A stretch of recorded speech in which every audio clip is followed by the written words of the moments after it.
I would like now to call to the stage Edwin Heytcott, and he will introduce his panel. Our fourth panelist is probably joining us any moment now, since we have such a busy schedule today.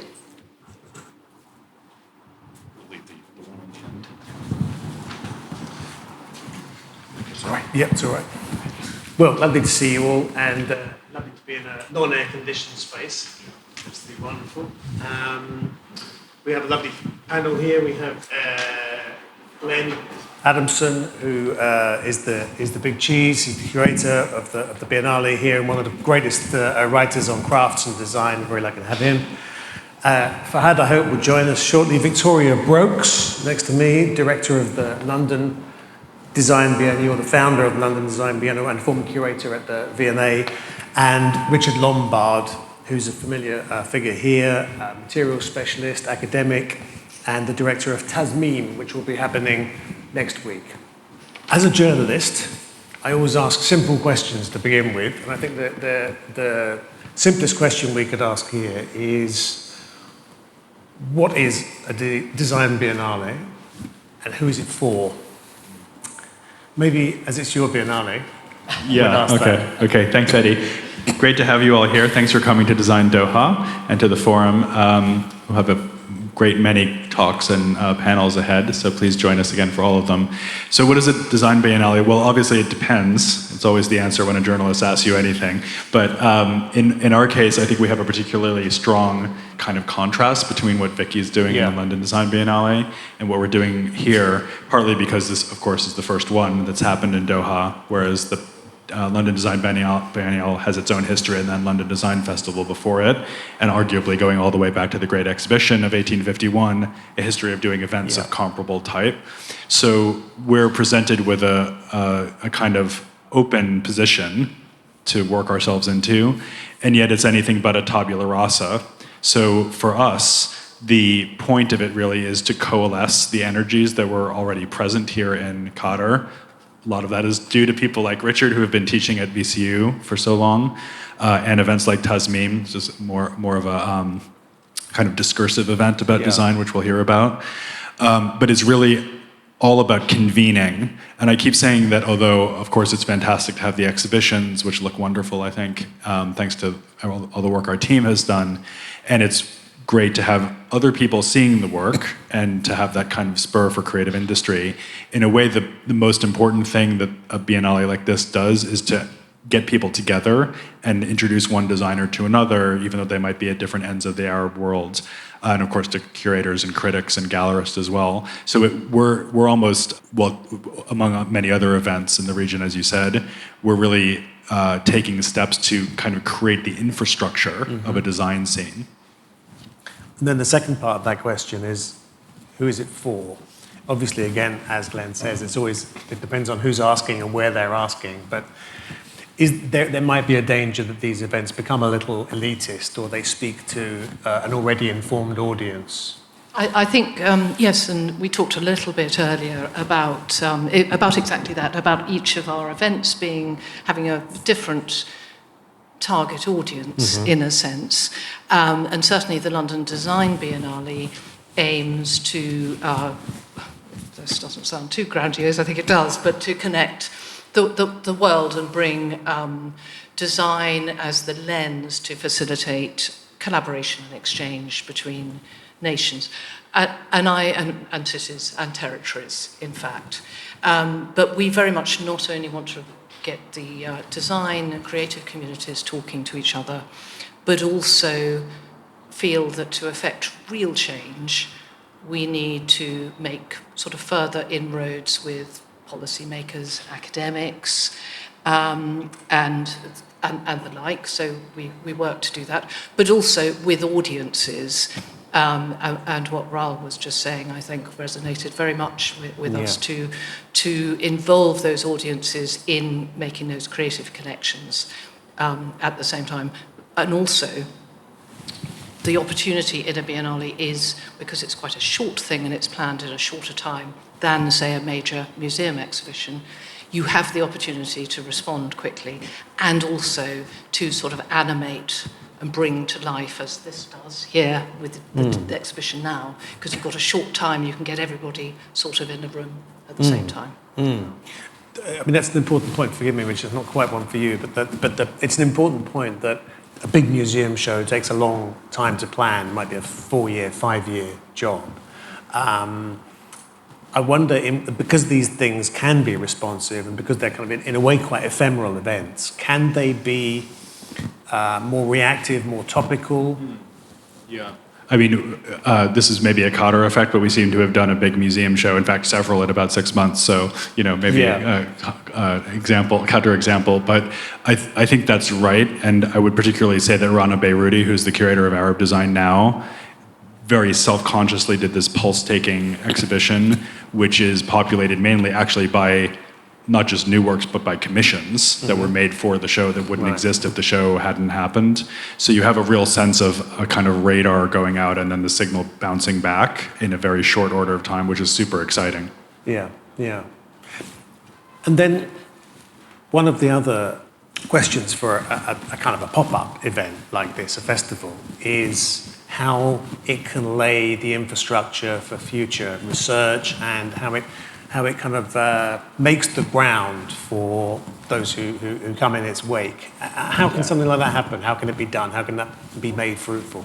And I think the reference between Tasmim, which remarkably is the oldest event sitting on the stage, it's been around since 2004. But this idea that we're sort of the push.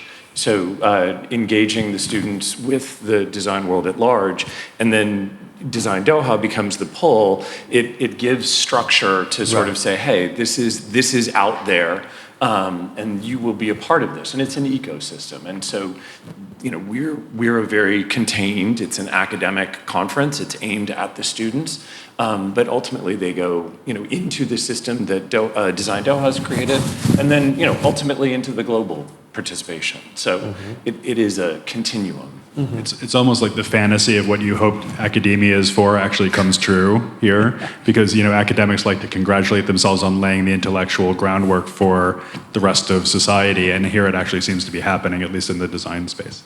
Yeah.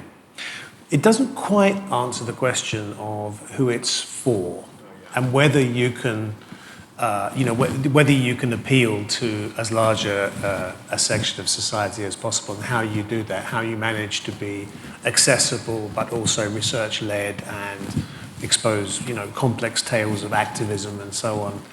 How do you go about that? Because design is so many things to so many people. It's everything, isn't it? It's everything in the kind of manufactured world. So how do you narrow the field? Yeah. I kind of want to turn this back to Vicky, but my sense is that here, the primary audiences, if you like, are the designers, and then the kind of key decision makers here in Doha and, of course, throughout the region. Because, of course, what we're trying to do here is launch a kind of cultural industry. That's really the point of this. It's, again, great to have the exhibitions, but it's really about laying down pathways for economic prosperity. Right. And ultimately thinking about, maybe we'll get back to this, but it's sort of thinking about post or non-fossil fuel economy in the Gulf. So that's the biggest picture, right? So that's a big picture. Get back to that. But that means that you have quite a bifurcated audience for the messaging. And I think that's quite different from LDB, which is really kind of a mainstream audience, at least it seems so to me. We do aim very much for, we know, I suppose, that we're going to get the creative community, the designers and the architects, the students and so on, and maybe the general sort of museum goer. But I like to think and hope that we achieve a much broader audience than that, because after all, our message is, although the lens is design, it is the broadest possible definition of what design is and what design can do. So in terms of the composition of the event, we have a part, for example, that's dedicated to research and innovation taking place in universities, not by students, but by sort of senior research groups. So they might be working in, design in an age of crisis in fields such as migration, aging, and a kind of look at tomorrow's world. So it's really a festival of ideas.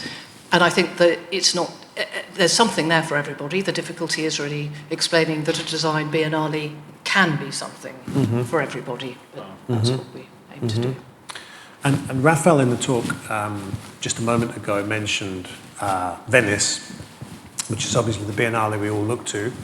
But in design, I guess we look to Milan because it has this incredible cocktail of the commercial and the manufactured and the cultural and the social, actually, which is, I think, maybe the most important of all the things in Milan is that all the design world goes there. And I wanted to ask you, it doesn't necessarily have to be in the field of design, but who does this kind of festival well? It might be something in another part of culture, but what are the things you look to, the events or the biennales or whatever they might be, that you think that's something that we could look at and learn from?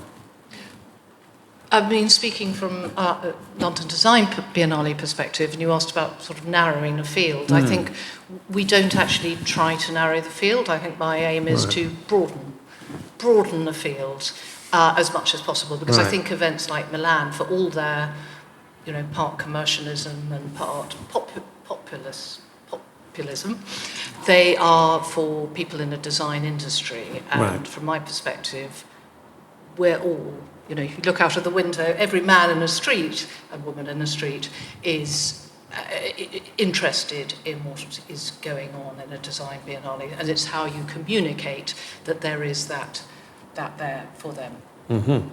Ambitious.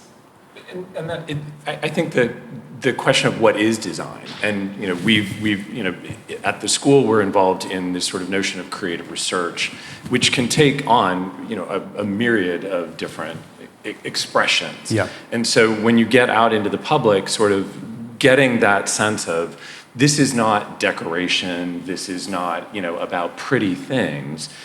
This is about challenging assumptions, how we do things, how we make things, how we move forward. And again, from our perspective, we're looking at students, and we're trying to give them a model of where they can go with things, and and how their expression of their creativity can impact the larger community.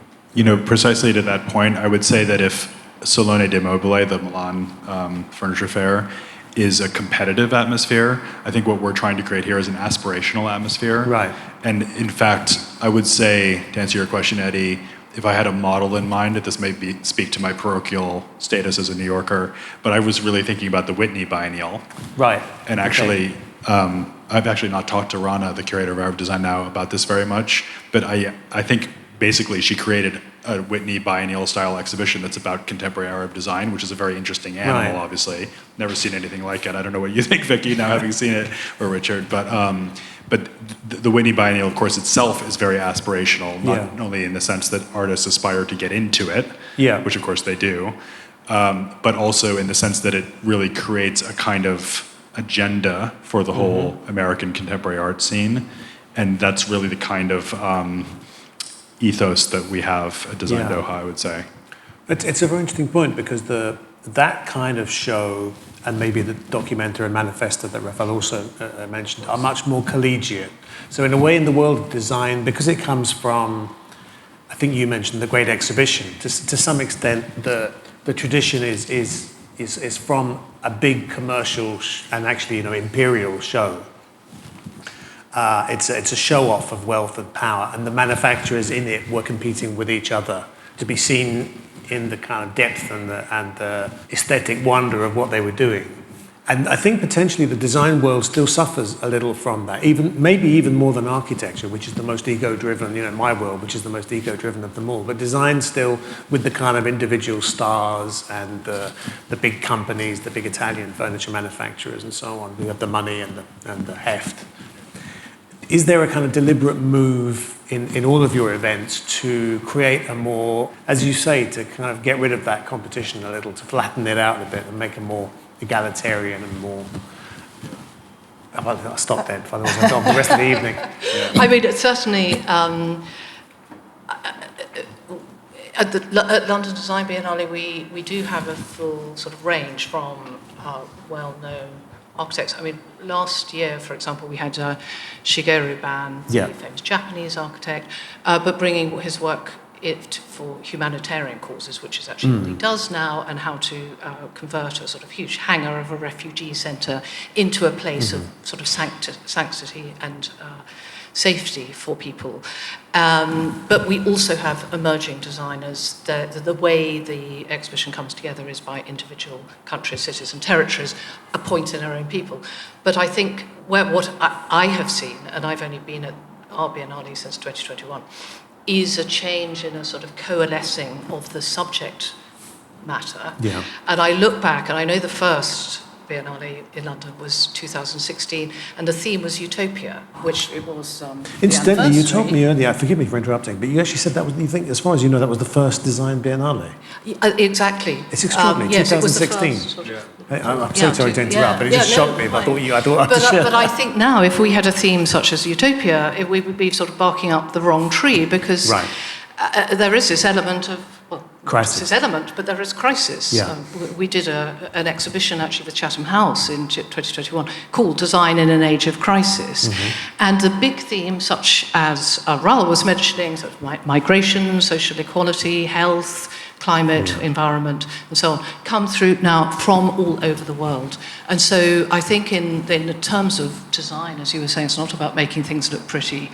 It's kind of about, addressing the biggest problems happening in the world with which everybody, wherever they're from, is interested. And, I think we had a Buckminster Fuller related theme last year, but the idea of a spaceship Earth, we're all on it together.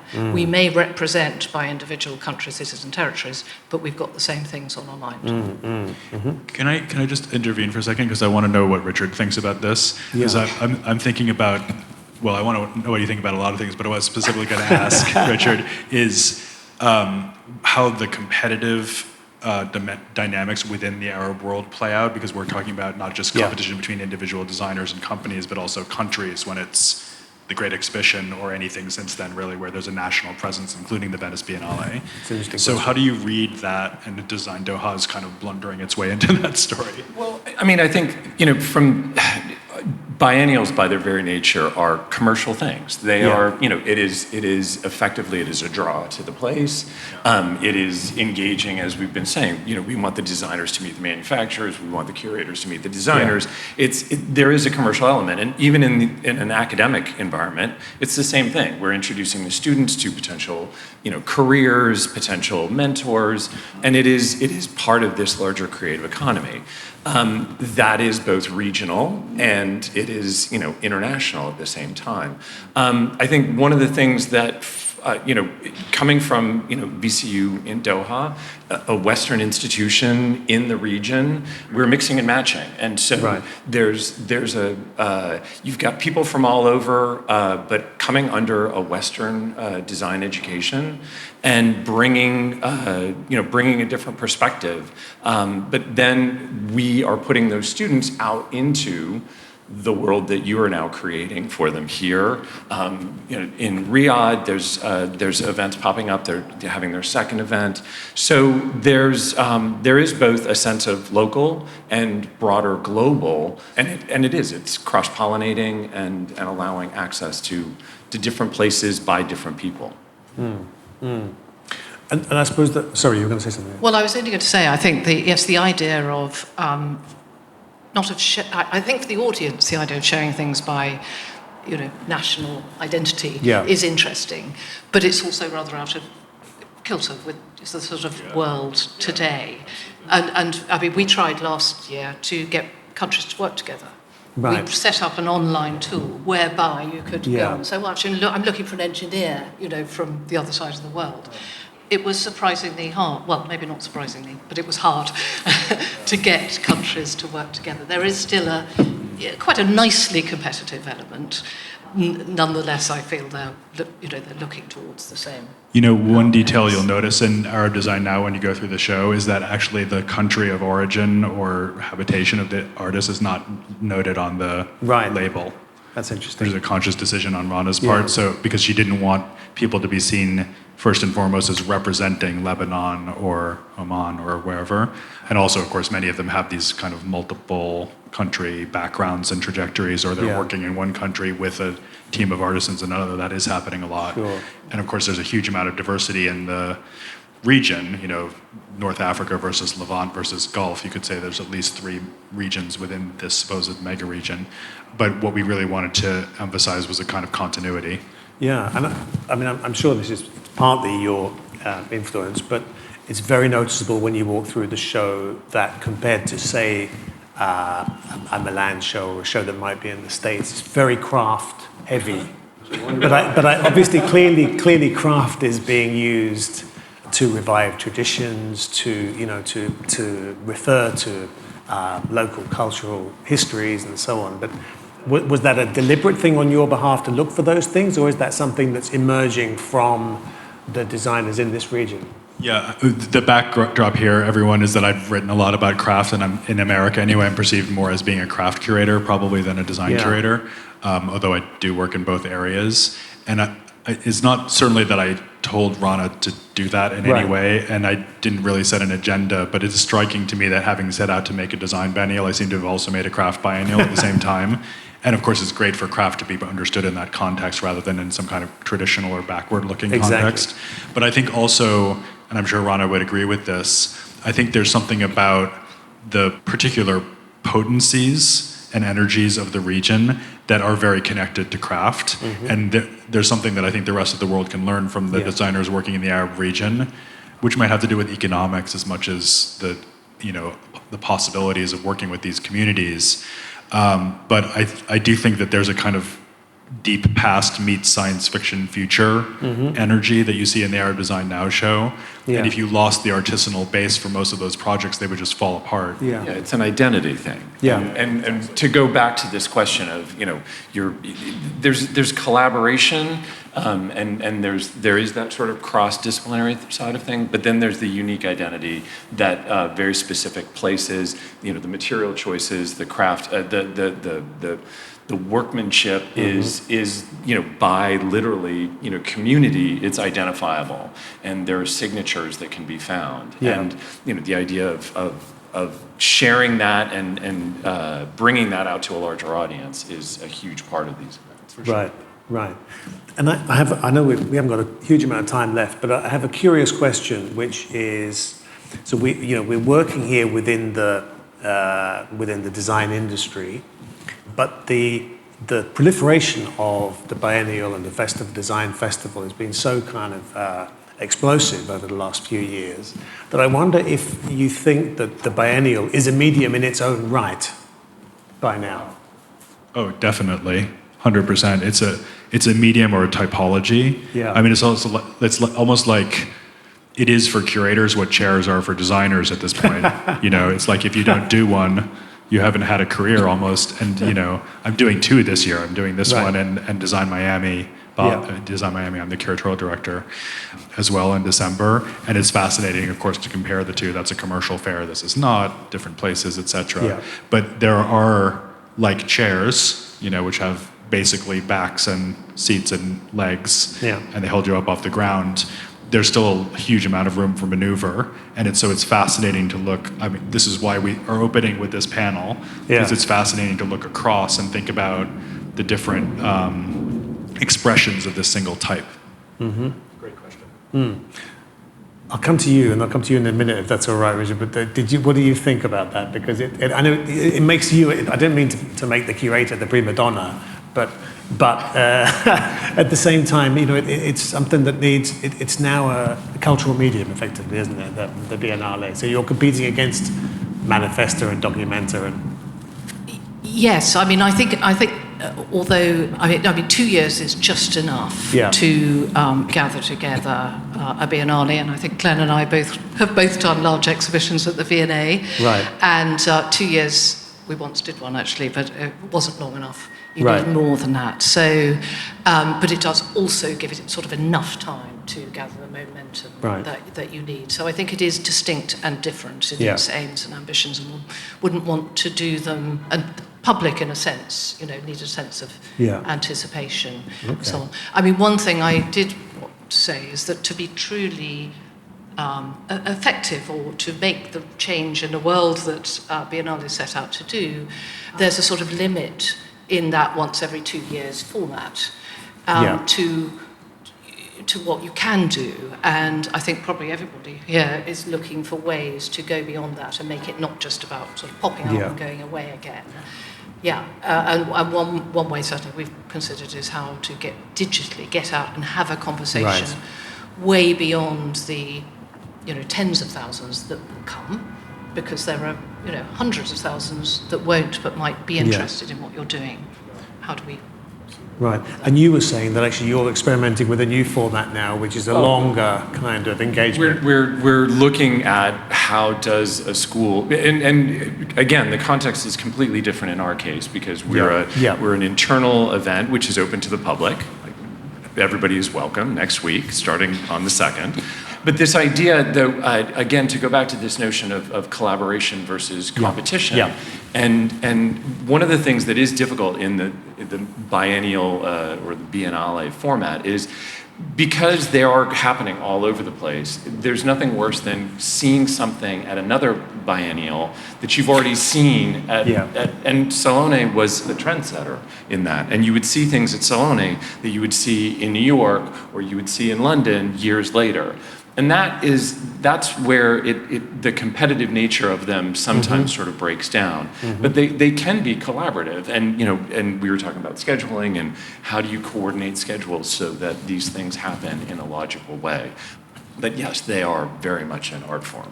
Right. Is there anything else you want to add, Glenn? Because I think we're probably going to wrap up in about a minute. That's a great place to leave it. I would just say, again, that we have the forum running all week. Dr. Elena has put together an incredible series of talks and panels for us. So if you're not sure exactly what's going to be happening, just go onto the Design Doha website. And it's great to have everybody here in town, including yourselves. We thought it would be interesting to start with this kind of exterior view. But what you'll see, well, you're not exactly an exterior view, Richard, although you do live in Brooklyn. But what you'll see over the course of the next few days is that we have this incredible mix of voices from both the region and from the international design scene beyond the region. And so it's hopefully just as provocative and fascinating and mixed as what you see in the galleries. But it's been great to share the moment with you. And I would also encourage you to look at the show. It's spectacular. It looks wonderful. So look, thanks all of you for your time. Glenn, Richard, Victoria, fantastic. Yelena for organising. Thanks so much for coming. It's a great. Thanks, everyone. Glad you're all here in the open air with a little bit of background noise, and enjoy the coming weeks. Thank you.